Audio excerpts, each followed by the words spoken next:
Friends, Konapareddy film institute episode 4.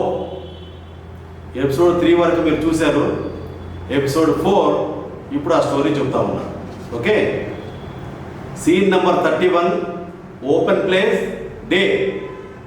ఒక స్థలంలో షామియాన కింద కుర్చీల్లో నవీన్, కేతన్, రఘు, గిరి, రవి, మాధవరావులు మాట్లాడుకుంటూ ఉండగా దేవుని పటాల ముందు పురోహితుడు శంకుస్థాపనకు సిద్ధమయ్యి పూజ ప్రారంభించాడు. అందుబాటులో నవీన్ తల్లిదండ్రులు, సీతల పేరెంట్స్, ఫ్రెండ్స్ పురోహితులకు హెల్ప్ చేస్తున్నారు. నవీన్ కాలనీ మెంబర్స్, ఫ్రెండ్స్ అందరూ వచ్చి ముచ్చటిస్తున్నారు. సీతల ఫ్రెండ్స్ వచ్చే వారికి కాఫీలు, కూల్ డ్రింక్స్ ఇస్తూ మర్యాదగా చూస్తున్నారు. పూజారి పూజ ప్రారంభించడం ఇప్పటికే జరిగింది. పురోహితుడు స్వాహ స్వాహ స్వాహ అని మొదలుపెట్టాడు. నవీన్ తన ఫ్రెండ్స్ పూజ దగ్గరకు చేరుకునే ప్రయత్నంలో బయలుదేరారు. ఇంతలో 4 కార్లు వేగంగా వచ్చి సడన్ బ్రేక్స్తో ఆగాయి. అందరూ ఒక్కసారిగా ఉలిక్కిపడి చుట్టూ చూశారు. ఆ కారులోంచి ఆర్ఆర్ దిగాడు. అతని వెనక 20 మంది రౌడీలతో ఆర్ఆర్ ఉన్నాడు.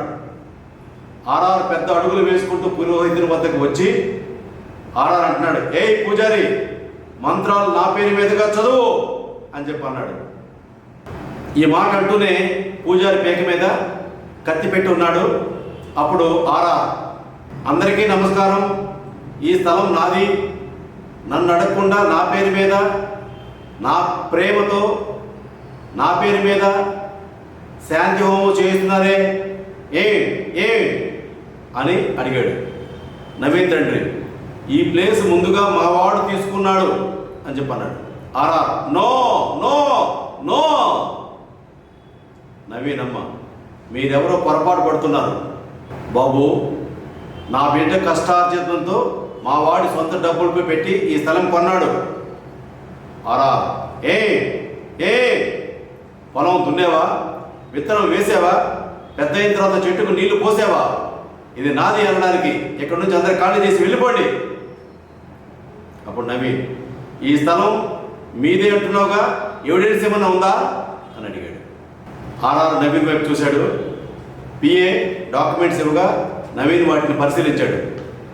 ఆర్ఆర్, ఇదిగో ఎవిడెన్స్, ఇప్పుడేమంటావు అని చెప్పన్నాడు. నవీన్, అంతా కన్ఫ్యూజన్గా ఉంది, ఇది ఎవరో కుట్ర చేశారు అని చెప్పన్నాడు. ఆర్ఆర్, అది జోకులు వేద్దామని నువ్వు పూజ చేస్తుంటే ఇక్కడికి వచ్చి నువ్వు పెట్టే సమాసాలు, కూల్ డ్రింక్స్ తీసుకోవడానికి రాలేదు బే అని చెప్పని అన్నాడు. నువ్వు ఇంకా తీర్పుల కోసం ఎందుకు, చూడడానికి బెదిరింపులకి లొంగిపోవడానికి నువ్వేమి స్కూల్ మాస్టర్వి కావు, నేనేమి నీ స్టూడెంట్ని కాదు. స్వాతంత్ర సమరయోధుడి వంశంలో పుట్టాను అని చెప్పని అన్నాడు నవీన్. సీతల తండ్రి, అంతకంటే గొప్పది మానుడి ఆశయం అని చెప్పన్నాడు. సీతలు, అన్ని వర్గాల వాళ్ళకి ఉద్యోగ అవకాశాలు కల్పించాలనే తపనతో, తన కష్టంతో ఈ ఫిల్మ్ ఇన్స్టిట్యూట్ కోసం ఈ స్థలం కొన్నాడు. ఇప్పుడు మాది అంటే ఎలా కుదురుద్ది అని చెప్పింది. అప్పుడు ఆర్ఆర్, అమ్మ కొంచెం ఈ స్థలం ఇవ్వండమ్మా అని నేను అడుక్కోవడానికి రాలేదు. Cool bye cool, cool girl cool. చూడు, సెక్స్ కోసం పెళ్లి చేసుకోవటం ఎంత అబద్ధమో, ప్రజల కోసం వ్యాపారం చేస్తున్నామని చెప్పడం అంతే అబద్ధం. హే పంతులు, నా పేరు మీద మంత్రాలు ప్రారంభించు. ఇష్టమున్న వాళ్ళు ఇక్కడ ఉండండి, లేని వాళ్ళు వెళ్ళిపోండి అని చెప్పాడు. పురోహితుడు మంత్రాలు ప్రారంభించాడు.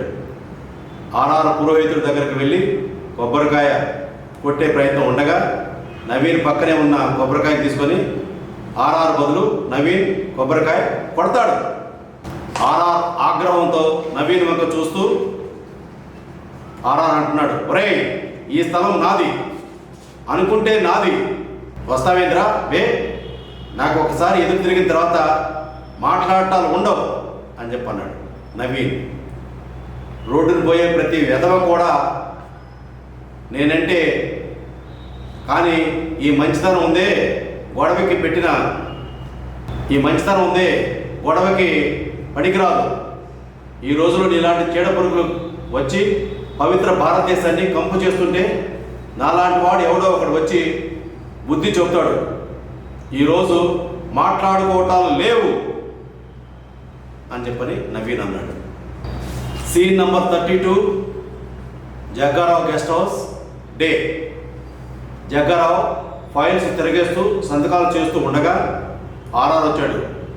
అయ్యా జగ్గారావు గారు. పిఏ, అయ్యా మినిస్టర్ గారు. జగ్గారావు తల పక్కకి తిప్పి చూశాడు. ఆర్ఆర్ పిఏలు పరుగున టేబుల్ వద్దకు వస్తారు. ఆశ్చర్యంగా చూస్తూ జగ్గారావు అంటాడు, ఏమైంది ఈ కంగారేంటి? అసలు మీ అవతారాలు ఏంటి ఇలా ఉన్నాయి? ఆర్ఆర్, చెప్పుకోవడానికి సిగ్గుగా ఉంది రావు గారు. అప్పుడు పిఏ అంటాడు, నాకు చెప్పక తప్పుతుందా?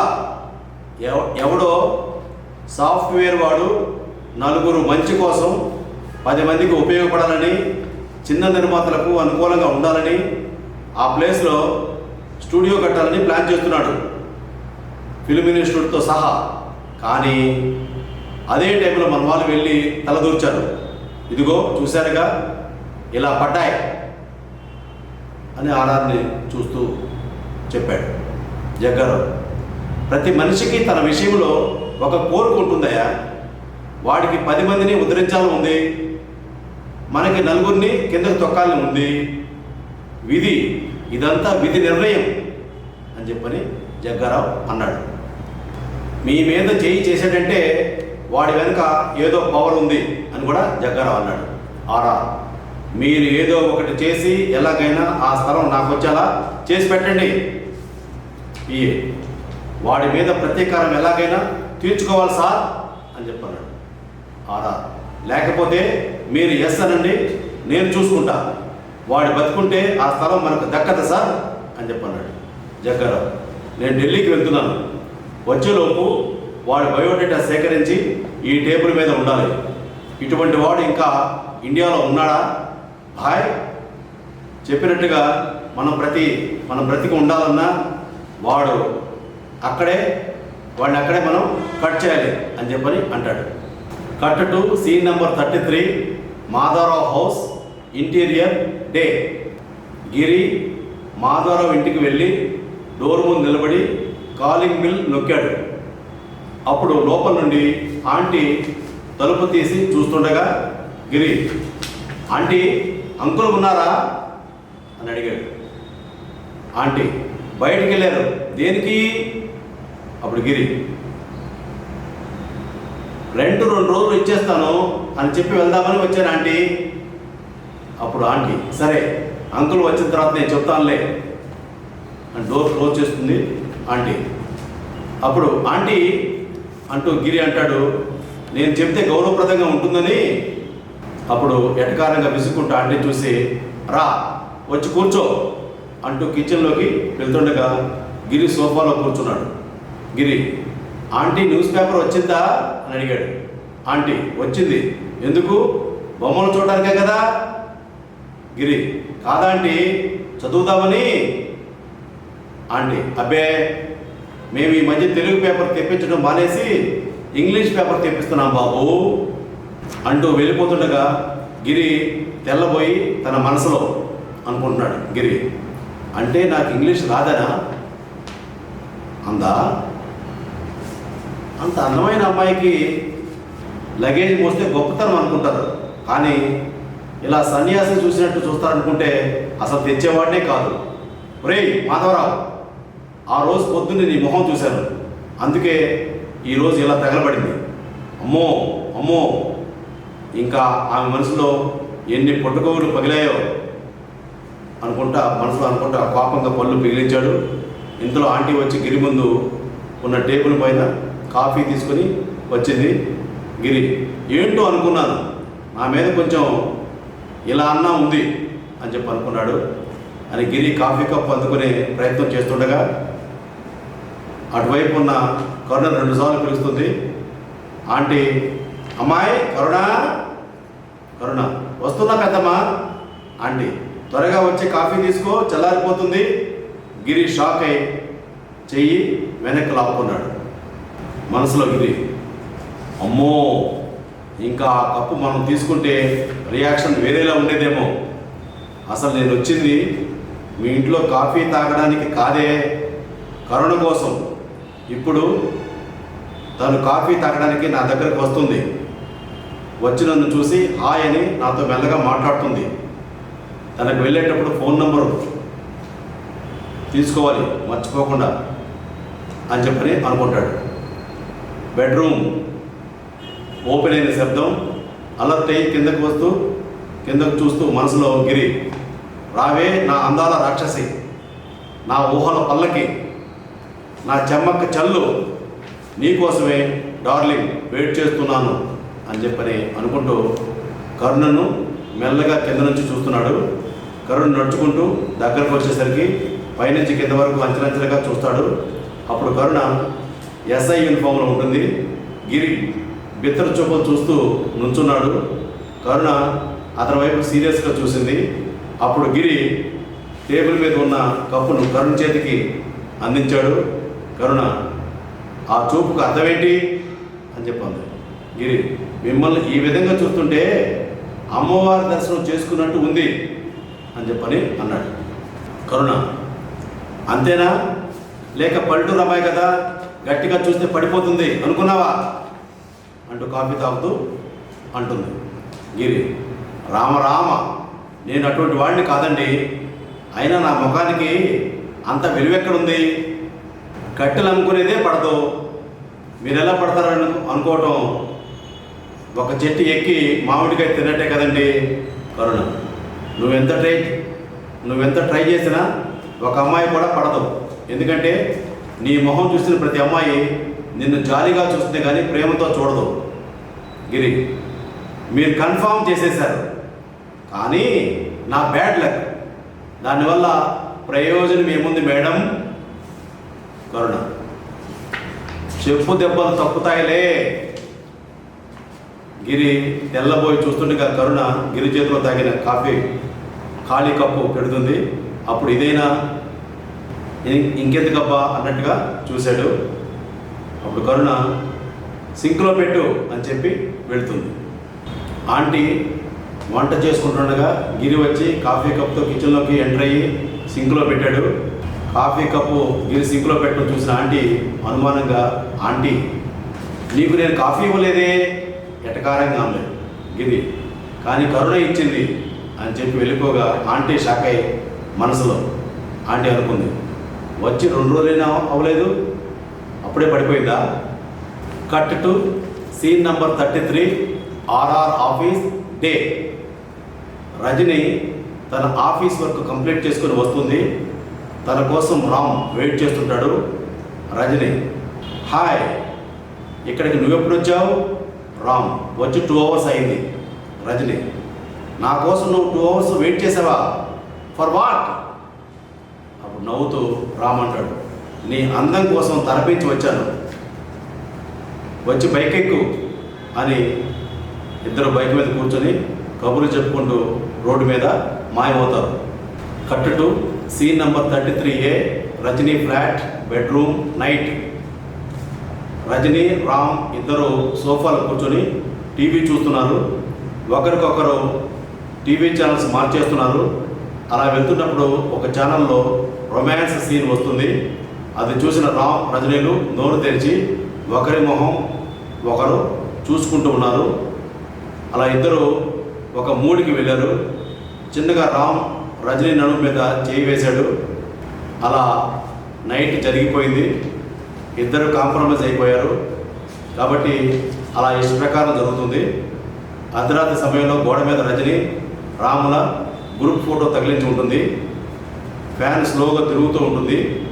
ఆ రూమ్ మొత్తం నిశ్శబ్దంగా ఉంటుంది. ఇద్దరు ఊపిరి తీసుకుంటున్న శబ్దం తప్ప మరే శబ్దం వినిపించట్లేదు.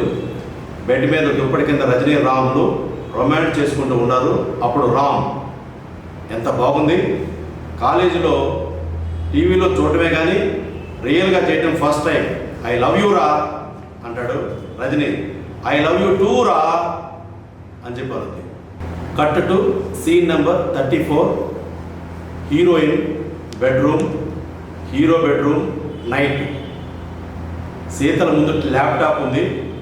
వాల్ క్లాక్ వంక చూసింది. టైం 12 PM కావస్తుంది. తన సెల్ ఫోన్ తీసుకుని నవీన్ నెంబర్కి డయల్ చేసింది. నవీన్ బెడ్ మీద నిద్రపోతున్నాడు. నవీన్ సెల్ ఫోన్ రింగ్ అవుతుంది. ఆ శబ్దానికి నిద్రమత్తులో లేచి ఫోన్ లిఫ్ట్ చేసి నవీన్ హలో అన్నాడు. సీతల్ ఏంటి నిద్రపోతున్నావా? నవీన్ లేదు టీవీ చూస్తున్నా. సీతల్ ముందు పైకి లేచి ల్యాప్టాప్ ఓపెన్ చేయి. నవీన్ ఎందుకు? సీతల్ చెప్తాను చేయి. అప్పుడే పక్కనే ఉన్న ల్యాప్టాప్ నవీన్ ఓపెన్ చేసి దాన్ని ఆన్ చేశాడు. ఫోన్లో నవీన్ అంటున్నాడు ఆన్ చేశాను. సీతల్ స్కైప్ ఆన్ చేయి. నవీన్ చేశాను అన్నాడు. సీతల్ ల్యాప్టాప్లో నవీన్ కనిపిస్తాడు. నవీన్కు సీతల్ కనిపిస్తుంది. నవీన్ ఇప్పుడు చెప్పు. సీతల్ ఇప్పుడు టైం ఎంత అయింది? నవీన్ ఏంటి నీ పిచ్చి పిచ్చి ప్రశ్నలు? ఇది అడగడానికి కాల్ చేసావా? నీ పక్కన వాచ్ లేదా? సీతల్ లేదు. నువ్వు టైం చెప్పు. నవీన్ 12 అయింది. అయితే ఏంటి? Sheetal happy birthday to you. Naveen hey thanks. Cut to scene number 35. Hero house interior day.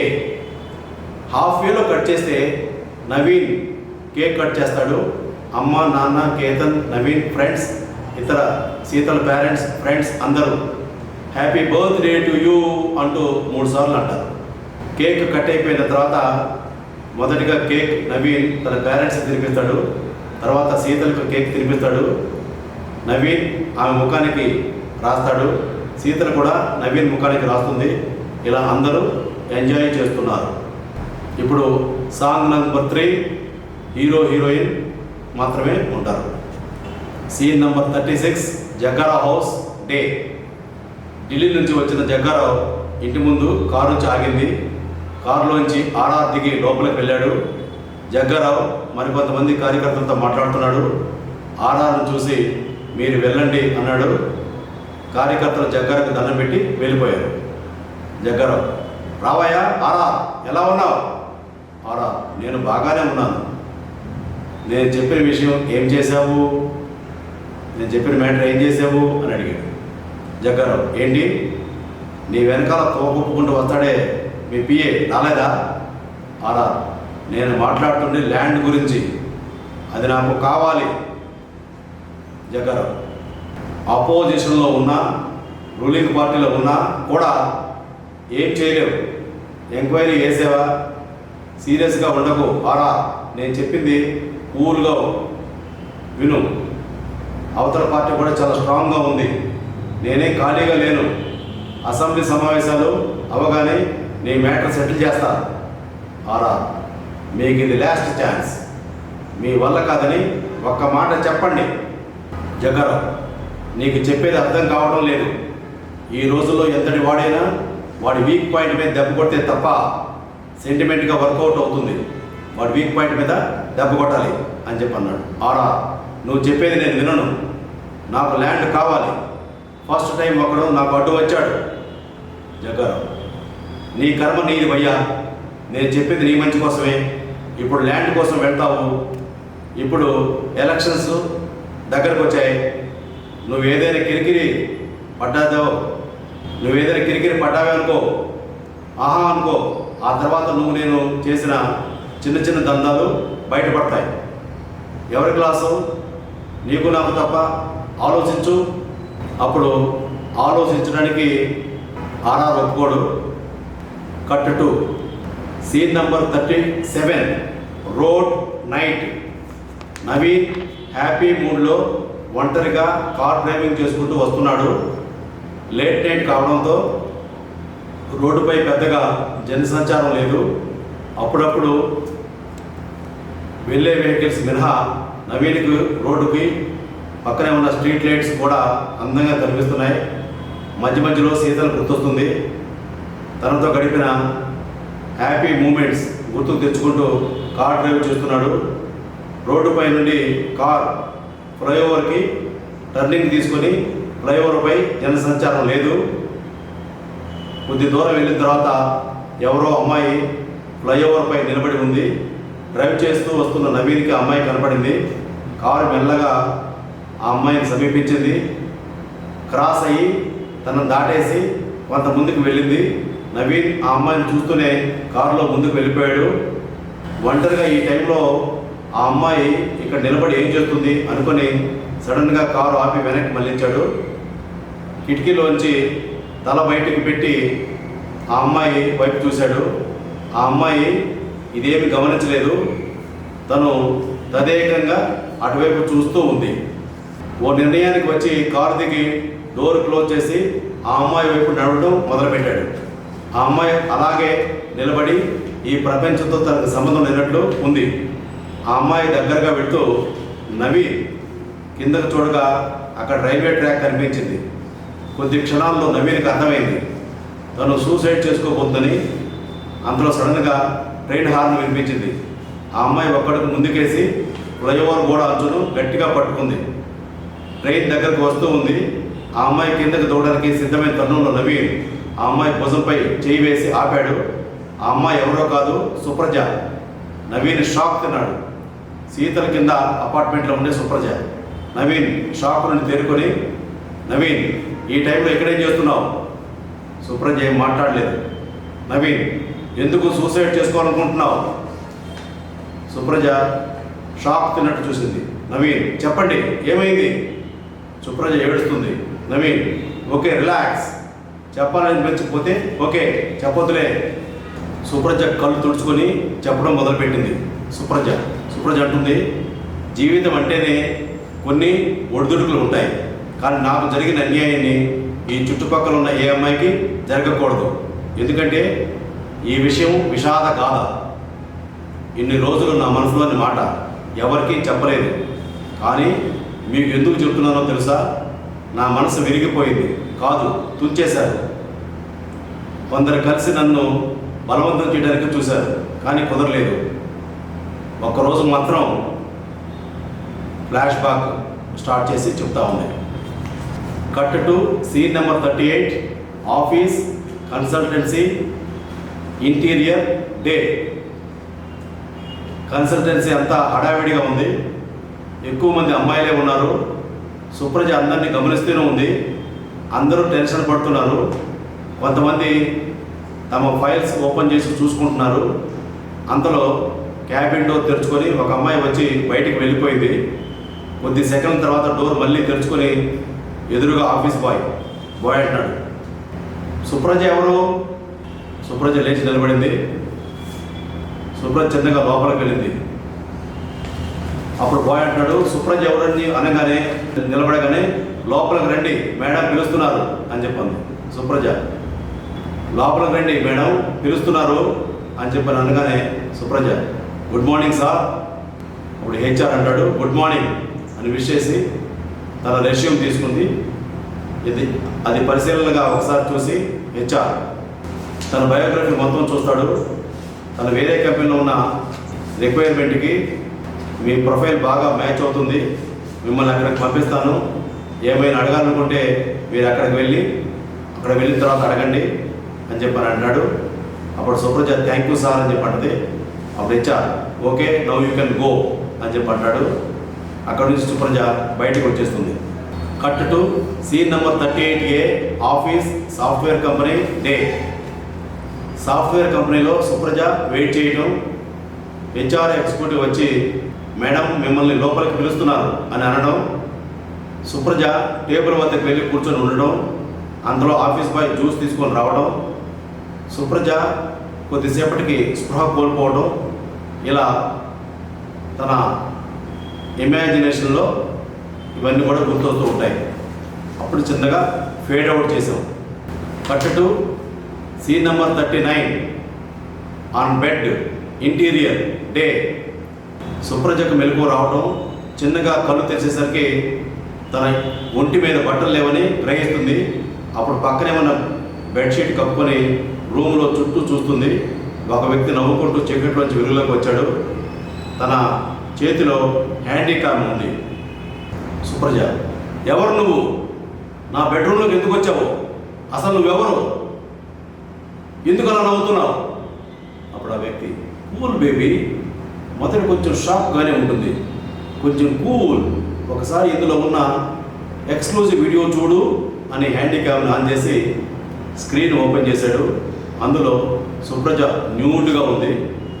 తనని అందులో వీడియో తీసిన ఆ వీడియో చూసి సుప్రజ షాక్. సుప్రజ, ఎందుకు ఇలా చేశావు? ఎవరు నువ్వు? నా బ్రతికెందుకు చీకటి పాలు చేశావు? చెప్పు. ఆ వ్యక్తి, చూడు, ఆ వివరాలన్నీ నీకు అవసరం లేదు.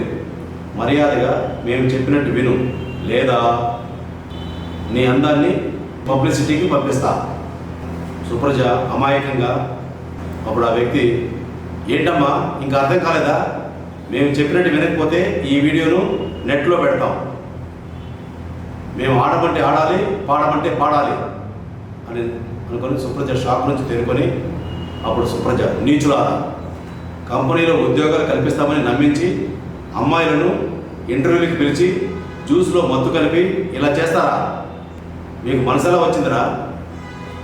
మీకు ఉంటారు కదా అక్కా చెల్లెళ్ళు, వాళ్ళని ఇలా తీస్తే మీరు ఊరుకుంటారా?